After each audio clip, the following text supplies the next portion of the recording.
పలు జిల్లాలకు orange alert కూడా జారీ చేయడం అయితే జరిగింది.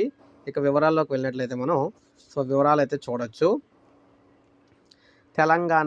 తెలంగాణలోని పలు ప్రాంతాల్లో చిరుజల్లు అయితే కురిశాయి. మండే ఎండలు, ఉక్కపోతతో ఇబ్బందులు పడ్డ ప్రజలకు సంబంధించి